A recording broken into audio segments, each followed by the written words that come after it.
Hai semuanya, kami dari kelompok 4 akan mempresentasikan hasil diskusi kami dari materi bab 2, yaitu Perang Melawan Kolonialisme dan Impresialisme. Sebelum kami melanjutkan penjelasan dari materi, izinkan kami pertama-tama memperkenalkan nama kami. Perkenalkan, nama saya Desi Novianti Brubinting, saya dari SMA Swasta Metodis Berastagi, dan saya dari kelas 11 MIPA 1. Perkenalkan, nama saya Justin Emerson Wijaya, saya dari kelas 11 MIPA 1, dan saya berasal dari kelompok 4. Perkenalkan, nama saya Dian Sastri Bersembiring dari kelas 11 MIPA 1. Perkenalkan, nama saya Kevin Kanata dari kelas 11 MIPA 1 dari sekolah SMA Swasta Metodis Brastagi, dan saya dari kelompok 4. Perang melawan kolonialisme dan impresialisme. Adapun penjelasan arti pentingnya yaitu belajar sejarah perang melawan penjajahan dan kezaliman kolonialisme dan impresialisme ini sangat penting. Dengan menghayati semangat juang rakyat dan para tokoh pendahulu kita yang dapat mengambil nilai-nilai kejuangan mereka untuk diterapkan dalam kehidupan sehari-hari. Dan tujuan pembelajarannya yaitu 1. Menganalisis perang melawan keserakahan dan kekuasaan kongsi dagang. 2. Menganalisis perang melawan penjajahan Belanda. 3. Menghargai jasa pahlawan di tingkat nasional dan daerah. 1. Aceh vs Portugis dan VOC. Perlawanan ini terjadi pada tahun 1523 sampai 1524, tepatnya terjadi di Aceh. Tokoh yang terkait dalam perlawanan ini adalah Raja Henry West, Raja Deuza, dan Sultan Iskandar Muda. Perlawanan Aceh vs Portugis dan VOC terjadi karena perkembangan Aceh yang begitu pesat. Dalam perkembangan ini menjadikan Portugis dan VOC menjadi merasa tersaingi. Dalam menghadapi kemarahan Portugis dan VOC ini, Aceh menyiapkan segala strategis untuk menghadapi Portugis dan VOC dengan A. Melengkapi kapal-kapal dagang Aceh, B. Mendatangkan bantuan persenjataan, C. Mendatangkan persenjataan dari Calicut. Perlawanan ini tidak ada perjanjian. Dalam perlawanan ini berdampak terhadap kedua belah pihak yang saling berberontakan. 2. Maluku angkat senjata. Perlawanan atau peristiwa Maluku angkat senjata terjadi pada tahun 1820 di Maluku. Tokoh yang terkait dalam peristiwa ini adalah Sultan Hairun dan Sultan Baabullah. Peristiwa ini terjadi karena Portugis dan Spanyol memasuki Maluku. Dengan kedatangan Portugis dan Spanyol, Maluku merasa tidak senang karena Portugis sombong dan sering berlaku kasar terhadap penduduk Maluku. Dalam peristiwa ini juga terjadi persaingan antara Spanyol dan Portugis karena Portugis melakukan monopoli. Untuk menyelesaikan persaingan ini dilaksanakan perjanjian damai, yakni perjanjian Saragossa pada tahun 1534. Adapun isi perjanjian Saragossa yaitu 1. Daerah kekuasaan dan pelayaran Portugis adalah dari Brazil ke timur sampai ke Halmahera atau Maluku. 2. Spanyol berkuasa atas Meksiko ke barat terus sampai Filipina. 3. Sultan Agung vs J.P. Coen. Perlawanan ini terjadi pada tahun 1628, tepatnya di Mataram. Tokoh yang terkait dalam peristiwa ini adalah Sultan Agung. Perlawanan ini terjadi karena beberapa faktor berikut ini. A. Tindakan monopoli yang dilakukan oleh VOC. B. VOC sering menghalangi kapal-kapal dagang Mataram yang akan berdagang ke Maluku.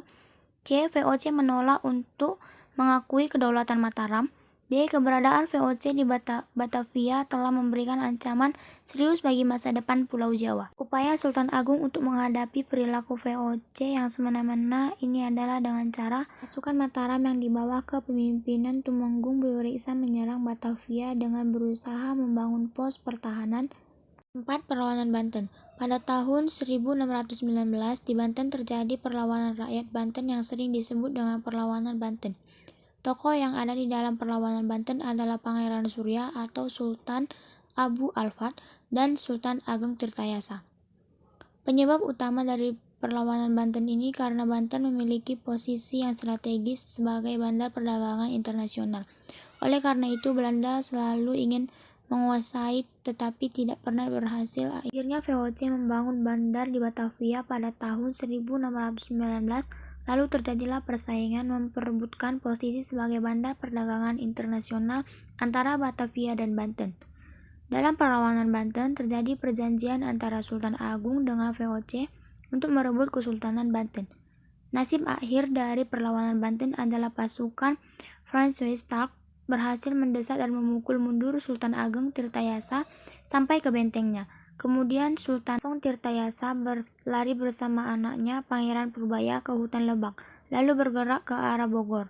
Baru setelah melalui tipu muslihat pada tahun 1683, Sultan Ageng Tirtayasa dapat ditangkap dan ditawan oleh Batavia sampai meninggalnya pada tahun 1692. Yang terakhir, perlawanan Goa. Pada tahun 1634 telah terjadi perlawanan, yaitu perlawanan Goa di Maluku.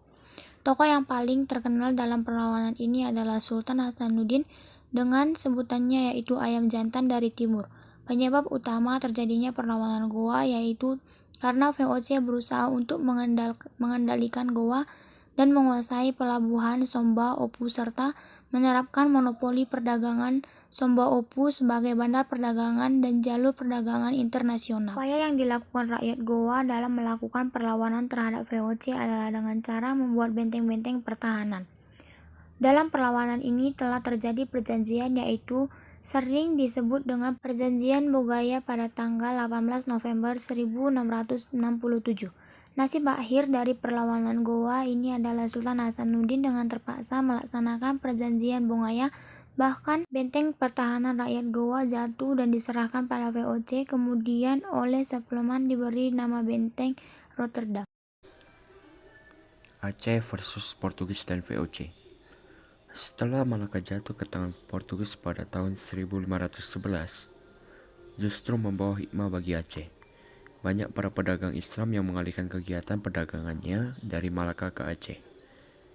Hal ini telah mendorong Aceh berkembang menjadi bandar dan pusat perdagangan. Kerajaan Aceh muncul sebagai kekuatan baru yang berhasil menguasai daerah perdagangan seperti di pantai timur Sumatera sebelah utara. Bahkan Aceh kemudian mampu mengendalikan pusat-pusat perdagangan di pantai barat Sumatera seperti di Barus, Tiku, dan Pariaman. Pada pemerintahan Sultan Alauddin di Ayat Al-Kahar 1537 sampai 1568 terkenal sebagai tokoh yang mengacehkan kawasan pantai barat Sumatera. Perkembangan Aceh yang begitu pesat ini dipandang oleh Portugis sebagai ancaman. Oleh karena itu, Portugis berupaya untuk menghancurkan Aceh. Pada tahun 1523, Portugis melancarkan serangan ke Aceh. Kembali Portugis tahun berikutnya melancarkan serangan ke Aceh. Beberapa serangan Portugis ini mengalami kegagalan. Portugis terus mencari cara untuk melemahkan posisi Aceh sebagai pusat perdagangan. Kapal-kapal Portugis selalu mengganggu kapal-kapal dagang Aceh dimanapun berada.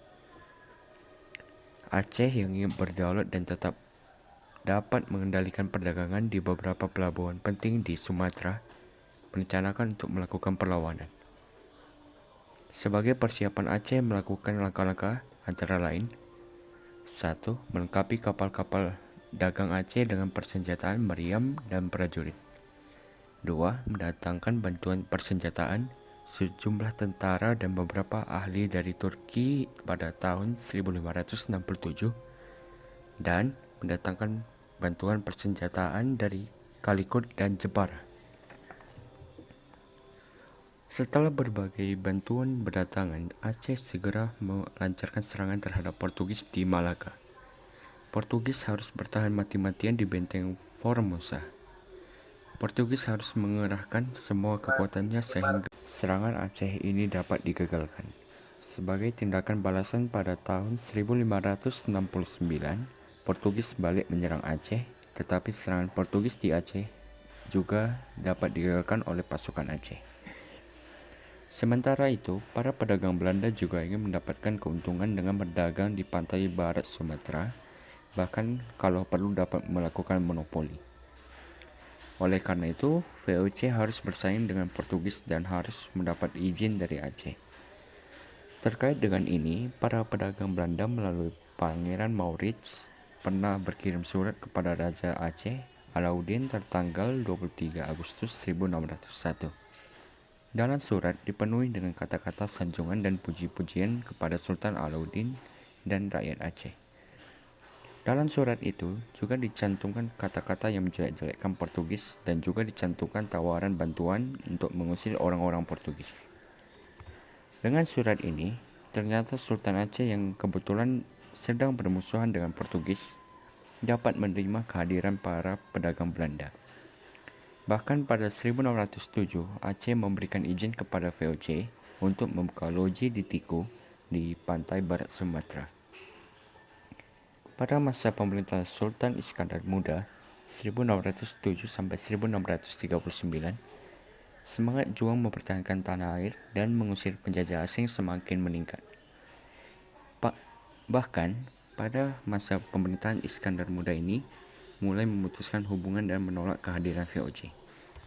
Dalam rangka melawan Portugis di Malaka, Sultan Iskandar Muda berusaha untuk melipat gandakan kekuatan pasukannya. Setelah mempersiapkan pasukannya, pada tahun 1629, Iskandar Muda melancarkan serangan ke Malaka. Menghadapi serangan kali ini, Portugis sangat kewalahan. Namun, serangan Aceh kali ini juga belum berhasil mengusir Portugis dari Malaka. Hubungan Aceh dan Portugis semakin memburuk. Bentrokan-bentrokan antara kedua belah pihak masih sering terjadi, tetapi Portugis tetap tidak berhasil menguasai Aceh dan begitu juga Aceh tidak berhasil mengusir Portugis dari Malaka. Portugis dapat diusir dari Malaka oleh VOC pada tahun 1641 setelah VOC bersekutu dengan Kesultanan Johor. Portugis berhasil memasuki Kepulauan Maluku pada tahun 1521. Mereka memusatkan aktivitasnya di Ternate. Tidak lama berselang, orang Spanyol juga memasuki Kepulauan Maluku dengan memusatkan kedudukannya di Tidore. Terjadilah persaingan antara kedua belah pihak. Persaingan itu semakin tajam setelah Portugis berhasil menjalin persekutuan dengan Ternate dan Spanyol bersahabat dengan Tidore. Pada tahun 1529 terjadi perang antara Tidore melawan Portugis. Penyebab perang ini karena kapal-kapal Portugis menembaki junjung dari benda yang akan membeli cengkeh ke Tidore. Portugis mendapat dukungan dari Ternate dan Bacan. Akhirnya Portugis mendapat kemenangan. Dengan kemenangan ini Portugis menjadi sombong dan sering berlaku kasar terhadap penduduk Maluku. Upaya monopoli terus dilakukan, maka wajar jika sering terjadi letupan-letupan perlawanan rakyat.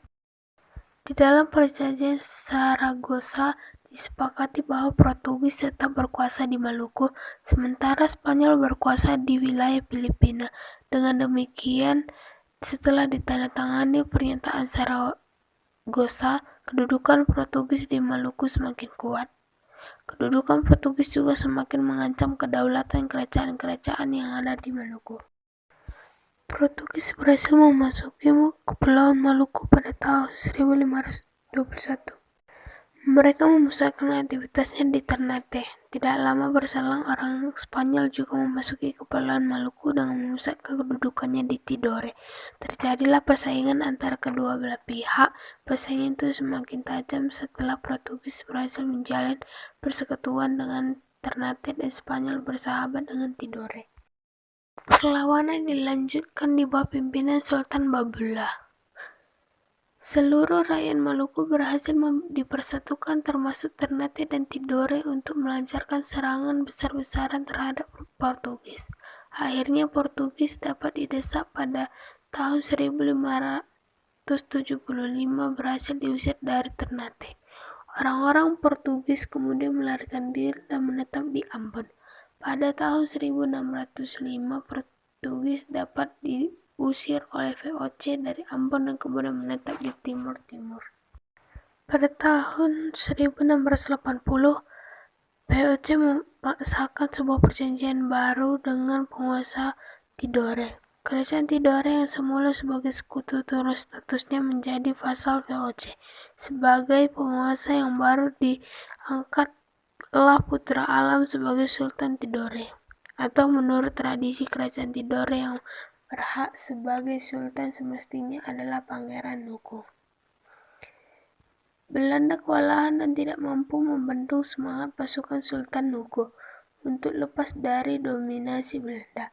Akhirnya Sultan Nuko Sekian presentasi kami dari kelompok 4. Jika ada salah-salah perkataan, harap dimaafkan. Terima kasih.